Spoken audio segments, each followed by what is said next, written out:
Hey guys, this is Monika Singh and welcome back to our channel. I hope आप सभी अच्छे होंगे, अपनी प्रिपरेशन कर रहे होंगे एग्ज़ाम्स के लिए। जैसा कि आप जानते हैं कि 17 जुलाई से आपके एग्ज़ाम शुरू हो रहे हैं, तो उसमें एक छोटी सी मदद करने की कोशिश की जा रही है। पेडागोजी ऑफ इंग्लिश के हम कुछ इंपॉर्टेंट टॉपिक्स हैं जो अक्सर पूछे जाते हैं, उनकी वीडियो आपके सामने लेकर आएंगे जिससे आपकी ये थोड़ी मदद हो पाए। हालांकि साथ में ये भी ध्यान रखिएगा कि जो बाकी सब्जेक्ट्स हैं उनके लिए फ़िलहाल कोई वीडियो नहीं आने वाली है ना। पहले पेडागोजी ऑफ इंग्लिश का ही क्योंकि एक ये कमेंट आया था और इसमें हेल्प करने की बात की गई थी कि पेडागोजी ऑफ इंग्लिश के लिए थोड़ा सा बता दें या उसके कंटेंट के बारे में समझा दिया जाए, ठीक है, कि कैसे करना होगा या क्या लिखेंगे। तो उसके लिए ये शुरुआत की जा रही है। हाँ, ऐसा है कि आगे जो स्टूडेंट्स आएंगे ना जिनको ज़रूरत होगी, तो धीरे धीरे करके बाकी सब्जेक्ट्स का भी जो कंटेंट है, टॉपिक है, वो एक्सप्लेन किया जाएगा, उसकी वीडियो प्रोवाइड कराई जाएगी, लेकिन फ़िलहाल के लिए नहीं। इस बार जो आपके एग्ज़ाम्स हैं उसमें जितना हो पाएगा फ़िलहाल वो हेल्प की जाएगी। बाकी आपने तैयारी कर ही ली होगी, चल रही होगी, तो उसी बेसिस पे आपको करते रहना है, ठीक है। तो परेशान नहीं होना है कमेंट कर करके कि और वीडियो और किसी टॉपिक पे और किसी सब्जेक्ट पे मिल जाए, वो फ़िलहाल पॉसिबल नहीं है, ठीक है। अभी तक आपको पता है कि फ़ाइल्स ही प्रोवाइड कराई जा रही थी। अब यहाँ से एक शुरुआत है कि आपको टॉपिक्स भी एक्सप्लेन किए जाएंगे, उनका कंटेंट भी प्रोवाइड कराया जाएगा, ठीक है। और अगर अच्छा लगे तो बताइएगा, जिससे आगे बेटर करने में या कोई कमी रह गई है वो भी बताइएगा, आगे उसको सुधारने में मदद मिल सके, ठीक है। तो जैसा कि आप देख पा रहे हैं, पेडागोजी ऑफ इंग्लिश का बीएड फर्स्ट ईयर से है ना। और ये टॉपिक है लैंग्वेज, जो पहला ही टॉपिक है आपकी बुक का, यूनिट फर्स्ट का। और लैंग्वेज के बारे में कुछ ना कुछ पूछ लिया ही जाता है, ठीक। तो हम यहाँ देखेंगे मीनिंग, इसकी डेफिनेशन, कैरेक्टरिस्टिक्स एंड नेचर। तो सबसे पहले आप मीनिंग को देखेंगे। Language is a science and literature in an art. Language is a means of verbal medium for expression और communication ideas, feelings, experiences and realisations. आप जानते हैं लैंग्वेज हमने शुरू से पढ़ा है ना, बचपन से हमारे नोट टेक्स्ट बुक्स में आ जाता है लैंग्वेज के बारे में, या हिंदी व्याकरण में भी आ जाता है भाषा के बारे में। तो हम जानते हैं कि कैसा है, एक मीडियम है कम्युनिकेट करने का, ठीक। लैंग्वेज के द्वारा हम अपने आइडियाज़ को, फीलिंग्स को एक्सप्रेस कर सकते हैं दूसरों के सामने, अनदर पर्सन्स के सामने, ठीक है। अच्छा, इसी के साथ में जो लैंग्वेज है उसके लिए स्किल्स क्या होती हैं? Speaking, writing, reading and listening. ये बेसिक स्किल्स हैं, 4 स्किल्स, जिन्हें शॉर्ट में LSRW भी कह दिया जाता है। L for listening, S for speaking, R for reading and W for writing, okay. अच्छा, आगे language is concern with letters, words and formation of sentences. आप जानते हैं लैंग्वेज में क्या यूज़ होता है। लैंग्वेज आपके अल्फ़ाबेट्स यूज़ हो रहे हैं, लेटर्स यूज़ हो रहे हैं, वर्ड्स यूज़ हो रहे हैं, और सेंटेंस का फॉर्मेशन इसमें आता है। बाकी और भी जो इसमें कोई लाइन जैसे पढ़ी ना जाए तो वो आपके लिए है कि आप देख सकते हैं, है ना, इसको पढ़ के समझ के और अपना कंटेंट तैयार कर सकते हैं, ओके। नेक्स्ट, लैंग्वेज की एक्यूरेसी किस पे डिपेंड करती है? ग्रामर की नॉलेज पर। आपको ग्रामर की कितनी नॉलेज है, प्रोनाउंसिएशन करेक्ट है या नहीं, स्पेलिंग्स करेक्ट होनी चाहिए, आप अच्छे से उसे सुन पा रहे हो और सही उसे पढ़ पा रहे हो, ठीक। और ये एक मैन मेड कम्युनिकेशन डिवाइस है, किसके लिए? कम्युनिकेट करने के लिए, ठीक है। आगे चलते हैं। Language is use for the verbal interaction. ये वर्बल इंटरेक्शन के लिए यूज़ की जाती है, साथ ही साथ नॉन वर्बल के लिए भी। नॉन वर्बल में क्या आ जाता है? आपकी एक्सप्रेशंस, बिना बोले जो आप एक्सप्रेस करते हैं, ठीक है। जैसे कि टीचर क्लासरूम में है और बच्चों को शांत करने के इशारा करता है, कैसे? मुंह पे उंगली रखे कि बच्चों शांत हो जाओ, बिना बोले, ठीक। या कई बार होता है असेंबली में भी होता है। असेंबली में मान लीजिए कोई कुछ असेंबली में प्रोग्राम चल रहा है, प्रिंसिपल कुछ स्पीच दे रहे हैं ना, या कोई और वक्ता आए हैं, बाहर से स्पीकर आए हैं, वो बोल रहे हैं, तो बच्चे अगर कुछ बोल रहे होते हैं तो टीचर चिल्लाने की जगह एक्सप्रेशन के थ्रू उनको शांत करने के लिए कहते हैं, है ना, मुंह पे उंगली रख के बोलते हैं कि शांत हो जाओ। तो ये नॉन वर्बल लैंग्वेज है, नॉन वर्बल एक्सप्रेशंस हैं या नॉन वर्बल इंटरेक्शन है। इसी को ही बॉडी लैंग्वेज और साइलेंट लैंग्वेज भी कहते हैं। इसके द्वारा जो पर्सन है वो अपनी हाव भाव के द्वारा अपनी बात को एक्सप्रेस करता है, ठीक है। Verbal language is used for expressing ideas and experiences. Verbal language is well-developed scientific terminology which is used orally and also written form. Non-verbal language is body actions और facial expression. समझ गए होंगे आप, है ना, कि verbal जो है, verbal क्योंकि लिखना पढ़ना आ जाता है इसके अंदर, तो ये scientific terminology है, एक पैटर्न होता है लैंग्वेज का। ऐसा नहीं है कि राम घर जाता है की जगह राम है जाता घर ऐसे लिखने लगेंगे। एक पैटर्न है, सीक्वेंस है हर चीज़ का। आप जानते हैं कि साइंस जहाँ वर्ड यूज़ हो गया साइंटिफिक, क्योंकि साइंस से बना है तो साइंटिफिक मतलब हो गया एक मैनर में, एक पैटर्न में कोई चीज़ होगी। ओके, इसमें कुछ और भी वर्ड्स आ जाते हैं जैसे इंपॉर्टेंट मीनिंगफुल साउंड्स होती हैं, फिनोम्स और मॉर्फीम्स।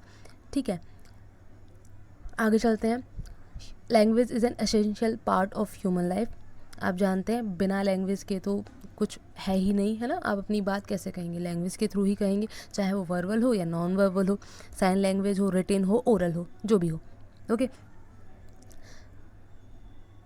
आप जन्म से लेकर मृत्यु तक इसका यूज़ करते हैं और ये एक इंस्ट्रूमेंट है किसके लिए, कम्युनिकेट करने के लिए। प्रीमरली मतलब सबसे पहले आपको लैंग्वेज की ज़रूरत होगी कम्युनिकेट करने के लिए, किसी भी ह्यूमन बीइंग से या आपस में बात करने के लिए, समझाने के लिए, अपनी भावनाओं को व्यक्त करने के लिए। ओके, नेक्स्ट आप आगे बढ़ते हैं तो देखेंगे डेफिनेशन ऑफ लैंग्वेज। यहाँ 4 डेफिनेशन दी गई हैं, कोई भी आप 2 भी याद कर लेते हैं तो अच्छा है अगर लैंग्वेज के बारे में आता है। सबसे पहले दोनों ही डेफिनेशन एल ने दी है। ये कहते हैं languages is as a means of communicating thoughts. ठीक है, जो हम पहले भी स्लाइड में देख चुके हैं।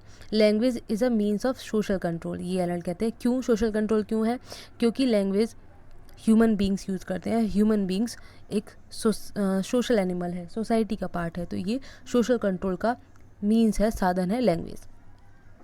Pronouncing words and sentences for expressing ideas, feelings and experiences is called language. ये कह रहे हैं Ramchandra Verma. Language reveals ideas and feelings through meaningful sound of words, ये कह रहे हैं स्वीट।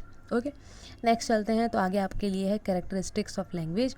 यहाँ अलग कलर में आपको शो किया गया है कुछ कीवर्ड्स जिनकी मदद से आप याद रख सकते हैं पॉइंट्स को। ठीक है, अंडरलाइन और जो आपको अलग वर्ड नज़र आ रहे हैं ना डार्क वाले रेड के अलावा, वो आपकी कीवर्ड्स के रूप में आपको हाईलाइट किए गए हैं। ठीक है, तो आप याद रखने के लिए इनको याद रख सकते हैं जिससे आप अपना जो पूरा पॉइंट है वो बना पाएँ, इसके बारे में और भी लिख पाएँ। पहला है language is a means to communicate ideas, thoughts, feelings, experiences and emotion. जो कि आप पिछली स्लाइड से देखते हुए आ रहे हैं कि ये आपके आइडियाज़ को, थॉट्स को, फीलिंग्स को, एक्सपीरियंस को, इमोशन को कम्युनिकेट करने का मीन है। तो सबसे पहले आप याद रखेंगे मीन्स टू कम्युनिकेट, क्या, लैंग्वेज। आगे, language is a verbal communication और वर्बल इंटरेक्शन ऑफ थॉट्स। ये क्या है, वर्बल कम्युनिकेशन या वर्बल इंटरेक्शन है थॉट्स का, आपके विचारों का। And ideas among the members of the society, और आइडिया भी है किन के बीच में, सोसाइटी के मेंबर्स के बीच में। अभी हमने देखा जाना था कि जो ह्यूमन बीइंग है वो सोशल एनिमल है, सोशल बीइंग है। तो जो लैंग्वेज का इंटरेक्शन होगा, कम्युनिकेशन होगा, वो भी सोसाइटी के मेंबर्स के बीच में होगा। Some science, cries, language, smile and body gestures are also use for communicating something.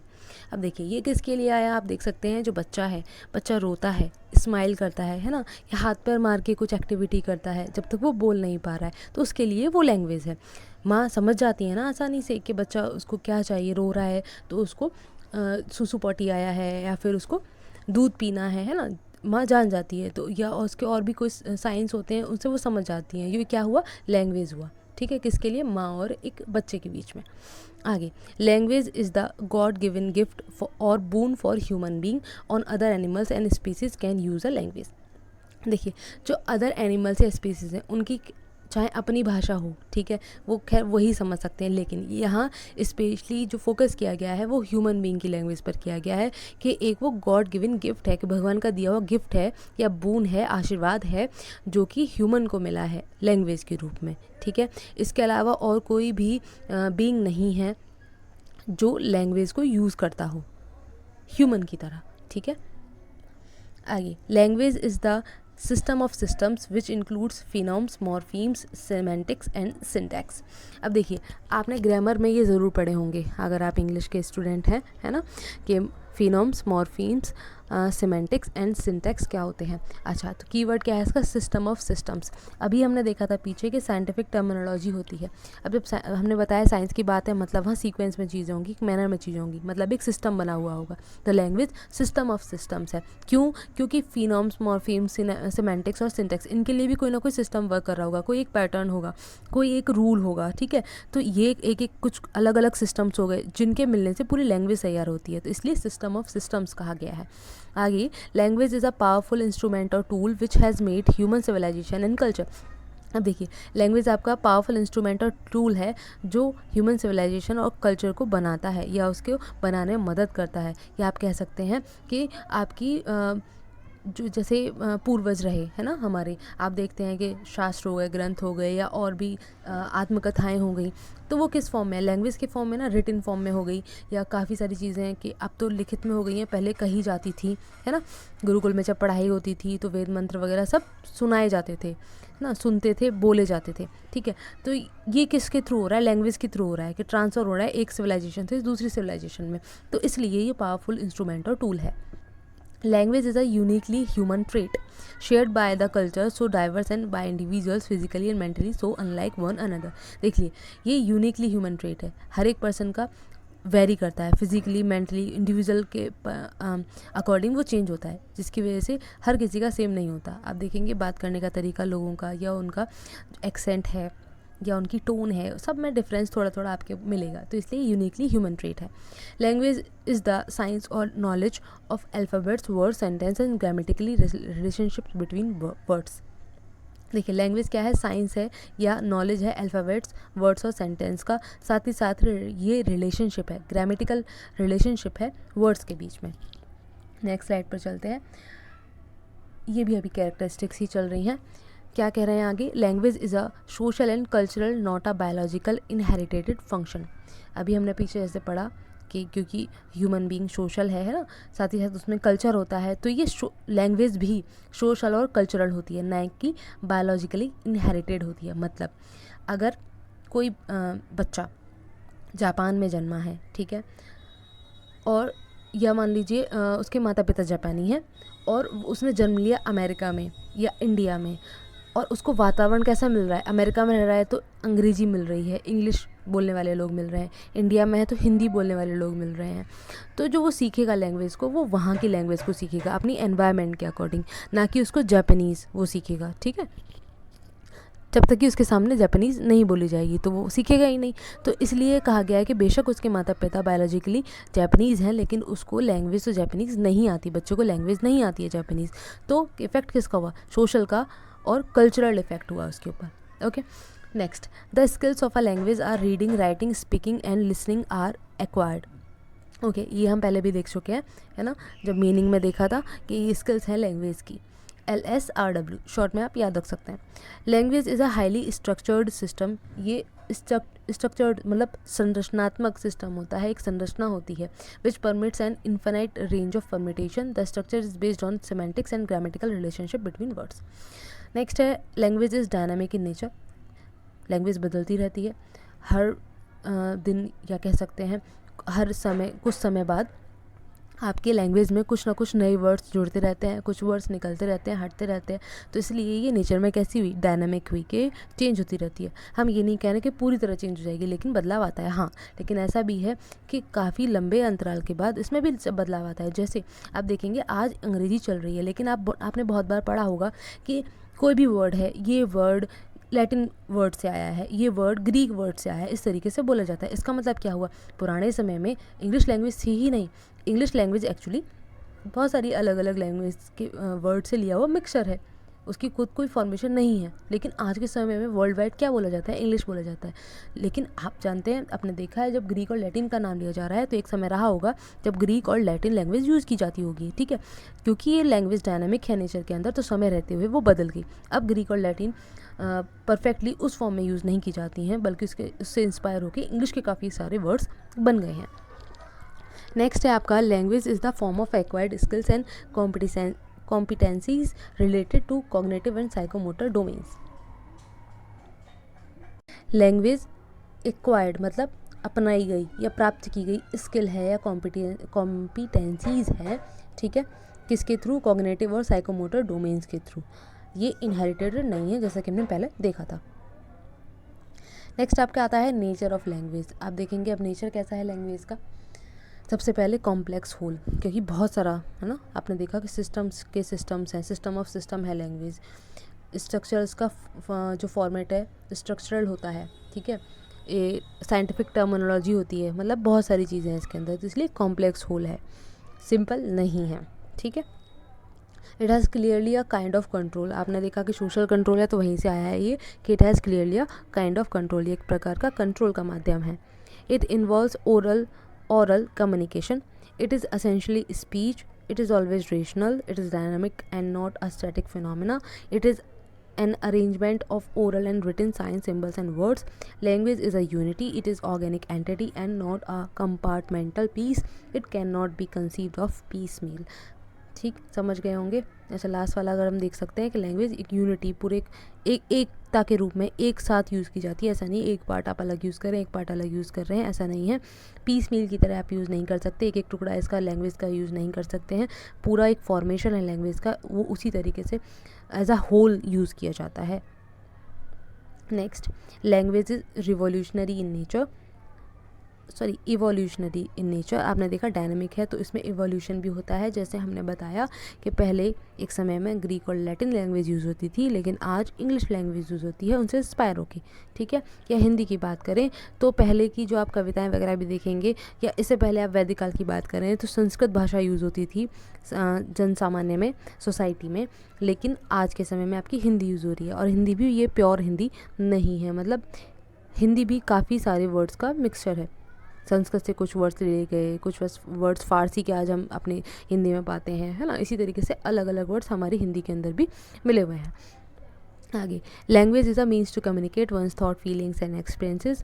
Human beings preserve, develop and prosper their knowledge through language. अब ये हम जानते हैं, आपने देखा कि ह्यूमन बींग अपनी लैंग्वेज के थ्रू अपनी नॉलेज को प्रिजर्व करता है, मतलब सुरक्षित रखता है, डेवलप करता है ना, और प्रॉस्पर भी करता है।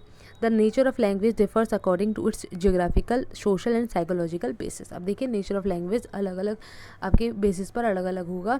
जोग्राफिकली अलग हो सकता है, सोशली इम्पैक्ट भी होगा इसकी वजह से अलग होगा, साइकोलॉजिकली भी अलग होगा। आप ये देख सकते हैं, जोग्राफिकल मतलब कि एक जो अमेरिका में रहने वाला बच्चा है या इंडिया में रहने वाला बच्चा है, उसका जो लैंग्वेज में है आपको अंतर नज़र आएगा, ठीक है।